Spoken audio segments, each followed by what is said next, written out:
জানুয়ারি মাসের শুরু থেকেই ব্যস্ত সময় অপেক্ষা করছে ইংল্যান্ডের জন্য।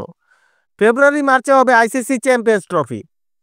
তার আগে নিজেদের সেরা কন্ডিশনে খুঁজে নিতে মরিয়া সবকটা দল। যদিও ভারত পাকিস্তানের দীর্ঘদিনের জটিলতা পেরিয়ে কবে থেকে চ্যাম্পিয়ন্স ট্রফি মাঠে গড়াবে তা নিয়ে আছে নানা সংশয়। যদি ইংল্যান্ড ক্রিকেট বোর্ড এসবের ধার ধারেনি, সবার আগে আইসিসি চ্যাম্পিয়ন্স ট্রফির দল ঘোষণা করেছে তারা। জানুয়ারি মাস থেকে শুরু হবে ইংল্যান্ডের সাদা বলের সিরিজের ব্যস্ততা।